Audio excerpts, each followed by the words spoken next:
In today's session, we'll understand a new topic called demand management. Okay, in this demand management, we'll be understanding various concepts. Right? Here, first we'll understand what is this demand management. What is this demand management, and what are the types of requirements that we need to understand over here. Okay, so one is plant independent requirement, another one is customer requirement. So what are these things? So we'll understand some basic understanding about these requirements, basic things about these requirements, and then we'll understand the planning strategy. What is this planning strategy? Why we need this planning strategy? What happens if we don't have the planning strategy? We'll understand that, and we will understand the methods of production. Again, in this methods of production, we have two types of production. One is make to stock, another one is make to order. We'll understand the difference between make to stock and make to order, and finally, we'll see the customization, configuration related to the planning strategy, where it is done, and what are the things that are assigned within this planning strategy. So these are the various topics we'll understand today. So first of all, what is demand management? Okay, so this demand management is nothing but it's going to determine what would be the requirement quantities of our finished. Suppose let's say our company, we are going to manufacture finished product or semi-finished product, which we are going to sell it to our customers. Okay, so this demand management, what it will do, it will determine the required quantities of our finished product or semi-finished product, which we are manufacturing. Okay, which we are going to sell it to our customers, and on what date we are going to deliver it to the customer. That is called as a demand management. It's going to determine the required quantities of the products. It's not only about the finished or semi-finished products. This demand management, we will be using it to determine the quantities of raw materials, how much quantity is required to manufacture our finished product. Okay, when it is required. So for everything it will be used, but for understanding purpose, it's nothing but the requirement of the quantities of a product and the delivery dates of our finished products. If we consider the finished products, how much quantity is required, it will give that information, and when that particular finished product needs to be delivered to the customer. So that details or information is going to give it to us. And in this demand management, we will also come across the customer order or customer requirements, what we can say. So it's nothing but the orders which we are going to get it from our customers. Those are called as a customer requirements. Okay, those are called as customer requirements, and these are created in the system by the EST people. So these are called as sales order. Okay, very simple. Demand management is determine the required quantities, which determines the required quantities. Along with that, the delivery dates for our finished product. Along with these requirements, in between, we will also be encountering customer requirements in the system. And these customer requirements are nothing but the sales orders, which we are going to get it from the sales department. Okay, next, the demand management. Here, whatever figure we are able to see, this demand management stands in between the top level planning and with the MRP. Okay, it acts as a link between top level planning and the MRP. So to this demand management, the requirement may come from various different sources. It may come from sales and operations planning. It may come from a manual entry. We may do the manual entry also to the demand management, and it might come from the material forecast and from the third party system as well. From various different sources, the requirements come to the demand management, and from the demand management, the next step would be the material requirements planning. So what is this material requirements planning? We'll understand it in our future upcoming session. Okay, so from this figure, you would be able to understand that at present we are standing here. Okay, this demand management acts as a link between the top level requirements planning and with the MRP. Okay, this is what is called as a demand management. Now we'll understand the types of requirements. Okay, so one is plant independent requirement, which is called as a PIR, plant independent requirement. In short form, this is called as PIR, and the second one is a customer requirement. Okay, second one is a customer requirement. Now, plant independent requirement, what exactly is this? The plant independent requirement are not real requirements. These are nothing but a forecast. Okay, so we will be assuming that in the future, upcoming months or upcoming weeks or upcoming days, we will be having so much of requirement of our finished product. So based on that, we will start manufacturing activity. We will manufacture our finished product and we will keep it ready in our warehouse. This is not real sales figures. Okay, plant independent requirements are not real sales figures. These are just a forecast, which we are going to assume that in the future, we might get so much of requirement of a particular finished product. Let's say we have a finished product called X, Y, Z. We will assume that in the month of, so we are in the month of August. Okay, we will assume that in the month of September, we might get a requirement of 2,000 quantities. In the month of October, we might get a requirement of 3,000 quantities.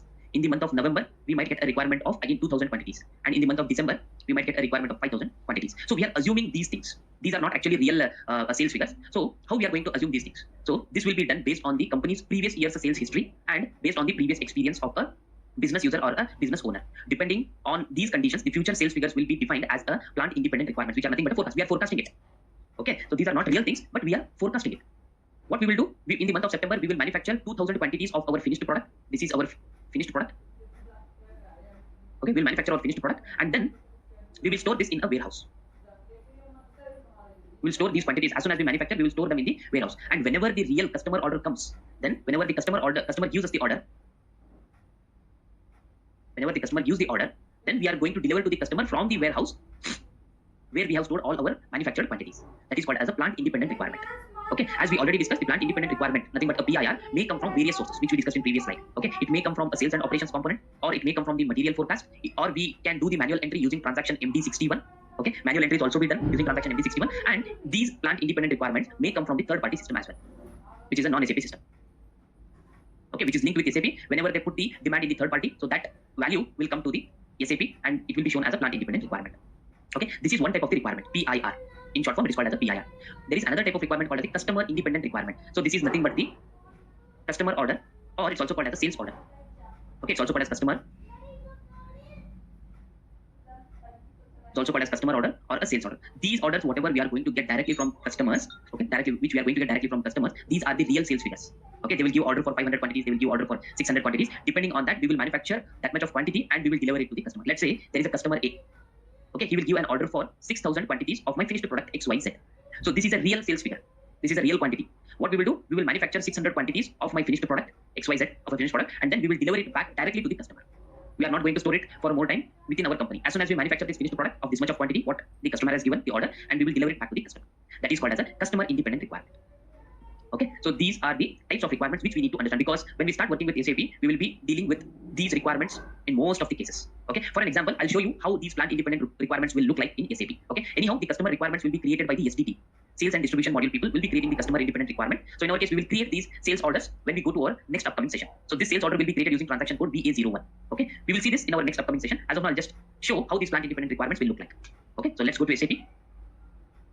As we already discussed, that the plant independent requirement may come from different sources, but we will be checking out how the independent requirements can be input using manual entry. The transaction code is MD61. So let's go back and enter the transaction MD61. Either we can go through the navigation path, or if you remember the transaction code, we can enter it directly.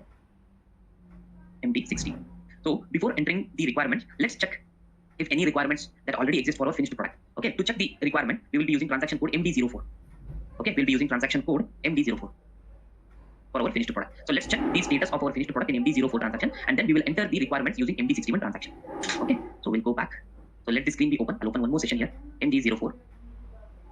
Okay, so this is called as a stock requirement list screen. MD04 is nothing but stock requirement list screen. Enter the material code for which material you want to check the stock requirement list screen, and in which plant you are checking this stock requirement list. Click enter. Okay, now here we can see there is no stock available as of now. The available stock of this finished product is 0 in our warehouse, and as of now there are no requirements here. Everything is blank. As soon as I enter the plant independent requirements, you will be able to see the requirements over here. Let's go back and enter the plant independent requirements. Okay, here the plant enter the material code. This is our finished product, and in which plant we are entering the requirements. Enter the plant code here, and here you will be able to define the dates, like how many future months. Let's say I want to start my independent requirement for this product from next month. I'll enter the date here. This is August. I'll enter it from September. From September till September of 2023. I want to have my independent requirements for a year, and I want to have a requirement month-wise. Suppose let's say if you want to have a requirement week-wise, then you need to enter week in the week format. If you want to see the requirement in a day-wise, you need to enter day format over here. Okay, accordingly the table will be displayed. Will show that. Now I'll try to enter the requirement in month format. So I'll select M over here in this field and then click continue or enter. Now here we would be able to see the month wise. Each column indicates a month. This is September, October, November, December of 2022, and this from here it starts with January 2023, and all the way it goes till September 2023, which we mentioned in the initial screen. Now we are assuming that in the month of September we might get a requirement of 3,000 quantities. Okay, in the month of October we might get a requirement of just 1,000 quantities. In the month of November, let's say 200 quantities. In the month of December, let's say 4,000 quantities. So like this, we will be entering our forecast. These are not actual sales figures. These are just the forecast, which will be decided based on the previous company's previous sales history and previous experience of the business user. They will come to a conclusion with one final figure, and then they will decide that yes, we need to manufacture so much of quantity in that particular month, and they will enter the requirement over here, and finally they are going to save the requirement. Okay, now the requirement is saved. If we go back to our stock requirement list screen, MD04 screen, and if we refresh it, we will be able to see those requirements here. So let me refresh it.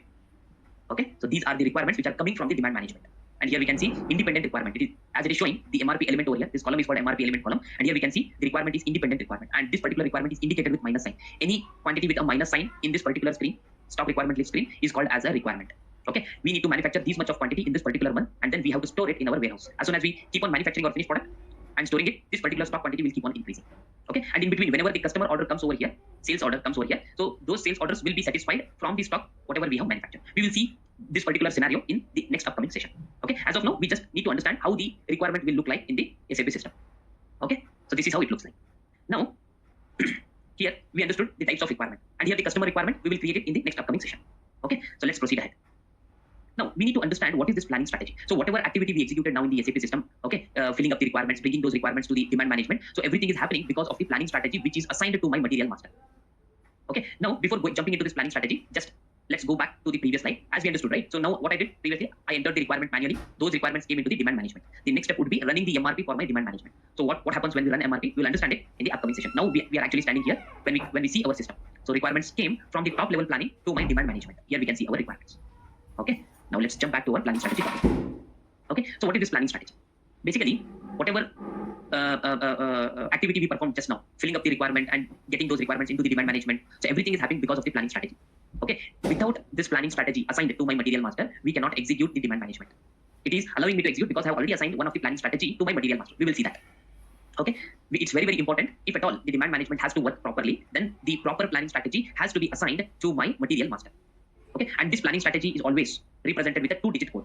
Okay, like it will be represented with 10, 20, 40, 11. In this manner, this planning strategy will be represented in SAP, and it will be maintained in MRP3 view of the material master. Okay, always planning strategy is maintained in MRP3 view of material master. This planning strategy, what it does is, it will define what type of production we are going to work with. Basically, the planning strategy will define what type of production we have to follow. Okay, basically there are two types of production. One is make to order production, another one is make to stock production. So how we will come to know that we have to work with make to stock, we have to work with make to order? This will be defined through the planning strategy. For make to order, we will be having a different planning strategies. For make to stock, we will be having a different planning strategy. Depending on what strategy we are going to define within our material master, system will allow us to work with that type of production. Okay, that is the reason defining a planning strategy is very, very important within the material master. Depending on what type of production we need to follow. Okay, if we are following a make to order production, then there are specific planning strategies that are prepared for a make to order production scenario. We need to follow those strategies. If we need to work with make to stock production, there are certain separate planning strategies for make to stock. We need to follow those planning strategies. Okay, this is what is called as a planning strategy, which will basically define what type of production we are working with. So depending on that, a specific planning strategy has to be defined within the material master. And always remember this planning strategy. Okay, before going to this next slide, we will check out where this planning strategy is maintained in the material master. Okay, we'll go back to SAP now. Now I'll go to the material master. I'll come back. Let's go to material master, MM02. This is my finished product. Select views. So let me select MRP3 view. It is maintained in MRP3 view. Go to organization level. This is my plant code. In this plant only, we will manufacture our finished product. Click on continue. Okay, here we would be able to see under planning sub tab in MRP3 view, we have defined our planning strategy. Okay, so this planning strategy 10, as of now, we define planning strategy 10 over here. So 10 means it is make to stock production. We will understand with different strategies as and when we proceed ahead. Okay, but this is the place where we are going to define our planning strategy. Without defining planning strategy, if we try to enter any requirement, system will not allow us to do that. Okay, suppose if we remove this and if we try to do that, now I'm going to save my material master without planning strategy. And again, if I try to, let's say, I'll go to independent requirements screen, MD61 transaction code. If I try to maintain it here, as of now it's already maintained. Let's suppose I'll delete everything. Yes, and I'm going to save it. If we check out MD04 transaction code, it's closed /n MD04. Okay, there are no entries. Now let's go back to our independent requirements. Okay, now let's try to maintain it again. See, system will throw an error saying that no requirement type exists for our material 96 and in this plant 0001 because we have not assigned any strategy. That is the reason system will not allow us to proceed ahead. It is very, very mandatory and very important step that we need to maintain a planning strategy before proceeding ahead, maintaining any independent requirements or creating any customer requirements and all. Okay, so let's go back to material master and let me maintain the value MM02. Enter. I'll just select MRP3 view now. Yeah, this is my plant. Enter. I'll maintain it back with 10. And I'm going to save it. Now, if we try to do that, it will allow us to execute the transaction MD60. Okay. So now we understood what is this planning strategy and why it is important and what happens if we don't maintain the planning strategy. Okay. Now we need to understand that what exactly the planning strategy contains. The planning strategy is a combination of a plant independent requirement and the customer requirement. Okay. Most of the planning strategies contain both plant independent requirement as well as customer requirement. Whereas there are certain strategies which will contain only one single requirement. For example, the customer requirement in case of make to order. So we will understand it when we go to that particular scenario. But planning strategies are always the combination of a plant independent requirement and customer independent requirement. Okay. We will see this where these planning strategies are maintained and what with different combination the different planning strategies are maintained. Okay. We will see it in the next slide, next upcoming slide. Oh, let's proceed ahead. Now let us discuss the types of production. Okay, as we already know, there are two types of production: make to stock. So in short form, this make to stock is also called as MTS, make to stock. What happens in the make to stock production? As the name itself indicates here, for the products like fast moving products, what we can say is like FMCG products, FMCG, fast moving consumer goods product, any food product, okay, any food product or any eateries which are fast moving, they will always follow the make to stock production. What exactly happens in the make to stock production? Okay, we will not wait. In this case, we are not going to wait for customer orders. We will continuously keep on manufacturing of our finished product and we will keep them in a stock. And whenever the customer order comes in, we are going to deliver to that customer from our stock, whichever we have manufactured. Because this make to stock production follows for those materials or those products which are actually fast moving, which are consumed by the consumers very quickly. So for such type of products, the make to stock production scenario will be followed. Okay, for example, let's take what we will do. Let's take an example of any food product. Okay, suppose let's take an example of a Cadbury chocolate. Okay, let's take an example of a Cadbury chocolate. Okay, so we already know how much popular the Cadbury chocolate is, how famous the Cadbury chocolate is. It will be sold like anything. Okay, what company will do? Company will not wait for customer order. I'm a customer. I want 10 pieces of Cadbury chocolate. What I will do? I will not approach the company directly. Right? I will go to the local store and I will buy these Cadbury chocolates because these Cadbury chocolates are readily available. These are manufactured and they are readily available. I'll go there. I'll purchase these Cadbury chocolates as much as I want, maybe 10 pieces or 100 pieces. Okay, so what company will do? They know that these Cadbury chocolates are loved by the customer very much and they are sold like anything in the market. So what they will do? They will manufacture these Cadbury chocolate in bulk and they will store it in the warehouse, and on timely basis they will deliver it to the local customers. Okay, from local customers it will be delivered to the consumers like us. So such type of products will follow this make to stock production. Okay, they will not wait for the customer to give orders. Whereas in case of a make to order, okay, we'll discuss what happens in the make to order. So before that, make to stock. There are, as we already discussed, there are various different strategies for two different scenarios. For make to stock, we have various different strategies. For make to order, we have various different strategies. Okay, these are some of the strategies in case of make to stock. Okay, like strategy 10, strategy 11, 30, 40, 70, 59, and so on. Okay, so some of the scenarios we will execute it practically in the SAP system. Okay, this is how the different strategies look like. They are indicated with 2 digits. Okay, now, whereas in case of make to order, what happens is company will not manufacture the finished product until and unless the customer gives the order.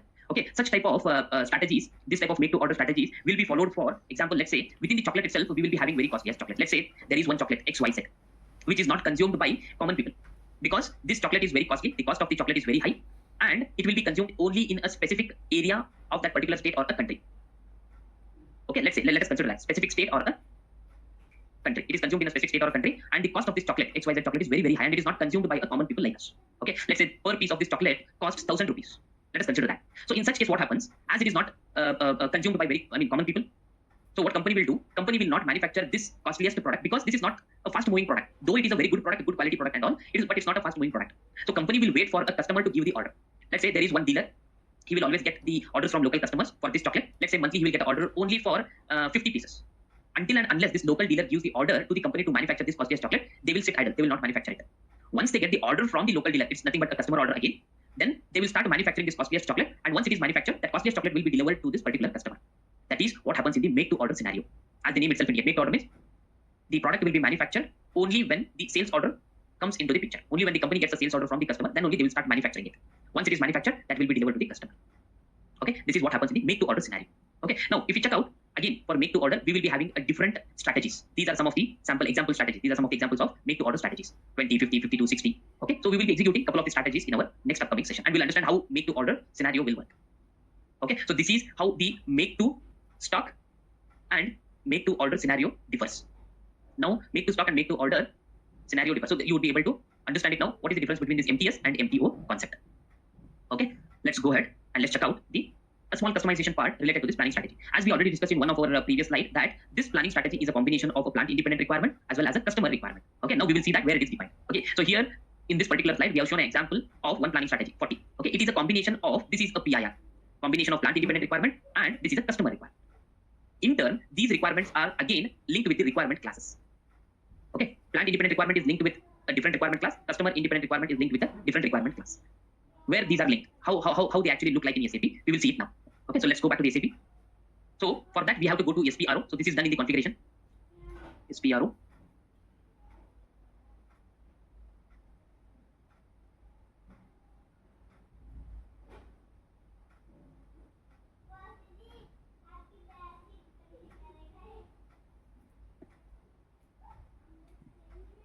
Go to SAP reference IMG.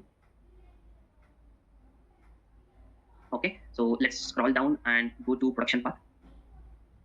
Go to production planning, then demand management, plant independent requirements. Here we have a planning strategy. So go to planning strategy, define strategy, click on execute. Okay, here we would be able to see number of different strategies here. Okay, so many strategies that are already given by SAP. So we would be able to use these strategies. Okay, in case if there is a business requirement that they want to have a new strategy, then of course there is an option to create a new strategy over here.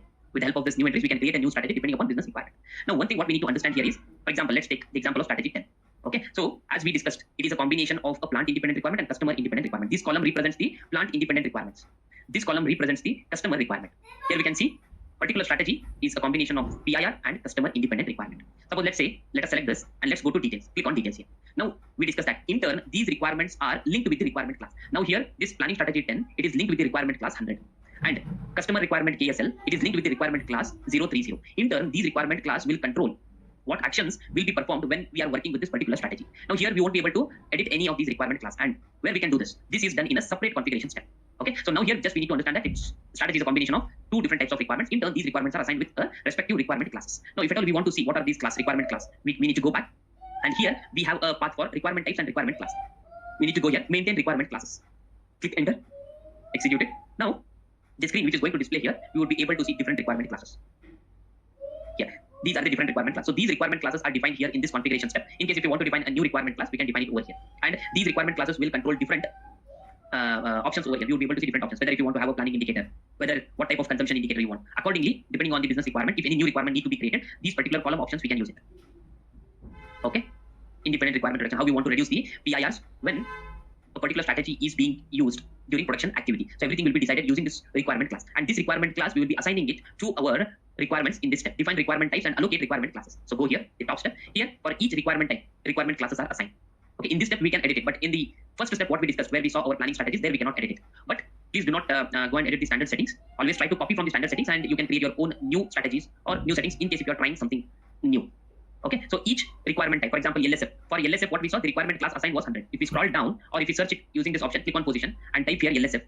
Click enter. Now we can see the LSF is assigned with the requirement class 100. So this value is coming in strategy 10 from this particular configuration setting. Okay, once that is done, again we'll be going back to our requirement strategy, and we will be able to see different strategies which are available here. Okay, now these strategies, they will be clubbed in a group in the next step. If you see here, define a strategy group, execute this. Now, whatever we are able to see here, this is a strategy group. It's not a planning strategy. This is strategy group. They have given a name for the strategy group. If you check out the details, select this and go to details here, we would be able to see what are the main strategies under this group and what are the alternative strategies in the particular group. So, for example, in the strategy group 10, the main strategy is 10 itself, and there are no any alternative strategies. In case if you don't have main strategy and if you want to use any alternative strategies, we need to maintain the alternative strategies accordingly here.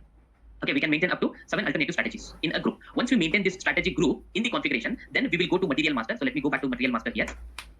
MM02. Let's go to MRP3 view. In MRP3 view, we will be defining this strategy group. Okay, it's not directly planning strategy. The planning strategy is coming through the strategy group, what we saw here in this configuration. From this strategy group, what strategies are assigned? So automatically, the strategy 10 is applied to my material master. Okay, and we will be working with this particular strategy when we assign this group to our finished product or semi-finished product. Okay, this is how system is going to pick the data from the configuration when we maintain that particular strategy in the material master. This is the strategy group.